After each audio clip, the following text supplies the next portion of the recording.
బ్యాచిలర్స్‌లో electronics చేస్తున్నప్పుడు మేనేజ్మెంట్‌ని PCB designing నేర్పించమంటే, ఇదంతా కరిక్యులంలో లేదు.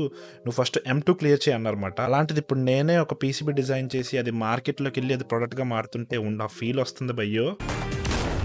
ఇప్పుడు మ్యాటర్‌కొస్తే hello guys! Welcome to 4th episode of gain series. ఈరోజు మనం చేయబోతున్నాం బ్యాక్ అండ్ బైసెప్స్.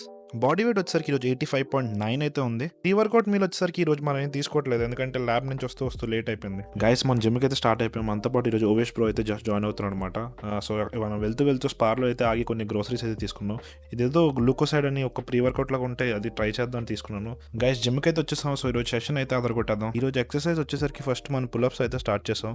దాని తర్వాత లాట్ పుల్ డౌన్స్ చేసి దాని ఆల్టర్నేట్‌గా మనం వైడర్ లాట్ కన్వర్జింగ్ పుల్స్ అయితే చేసాం. నెక్స్ట్ ఐసోలేషన్ కోసం డంబుల్ లాటరల్ చేసి బ్యాక్ సెషన్ అయితే ఈరోజు ఎండ్ చేసాం. ఇక్కడ బైసెప్ వచ్చేసరికి సీటెడ్ కర్ల్స్ తో అయితే స్టార్ట్ చేసాం. దాని తర్వాత డంబుల్ హ్యామర్ కర్ల్స్ అయితే చేసాం. ఫైనల్ గా డంబుల్ రివర్స్ కర్ల్స్ చేసి ఈరోజు జిమ్ అయితే ఎండ్ చేసాం. ఇన్స్టెంట్ కార్బ్ సోర్స్ కోసం బనానాస్ అయితే కన్స్యూమ్ చేసాం. ఇక్కడ ఓవేష్ బ్రోకి గ్రోసరీ కావాలంటే మళ్ళీ స్పార్క్ వెళ్ళాం. అక్కడ ఈ ప్రీ వర్కౌట్ చూసాను. ఇంటికి రాగానే వే ప్రోటీన్ అయితే తీసుకున్నాం. వే తీసుకున్న హాఫ్ అన్ అవర్ తర్వాత మనం ఎగ్ బుర్జీ ఇంకా రోటీ అయితే తిన్నాం పోస్ట్ వర్కౌట్ మీల్ గా. పోస్ట్ వర్కౌట్ మీల్ కంప్లీట్ చేసిన వెంటనే మనం రేపటికి కావాల్సిన మీల్ అయితే ప్రిపేర్ చేసాం. అదే చికెన్ అండ్ రైస్. మీకు ఈ రెసిపీ కావాలంటే కమెంట్ సెక్షన్ లో రెసిపీ అని కమెంట్ చేయండి. నేను మ్యాక్రోస్ తో పాటు మీకు రెసిపీ అయితే పంపిస్తాను. ఇంక ఈ రోజు లాస్ట్ మీల్ వచ్చేసరికి మనం ఇప్పుడు చేసుకున్న చికెన్ రైస్ అండ్ రోటీ ఎప్పటిలాగా మనం తింటూ వన్ పీస్ అయితే చూసాం. ఇంకా లాస్ట్ లో ఈ బాధలు అయితే తప్పబోయా. ఇంక ఈ ఎపిసోడ్ కింద గైస్ మళ్ళీ నెక్స్ట్ ఎపిసోడ్ లో కలుద్దాం. Until then bye.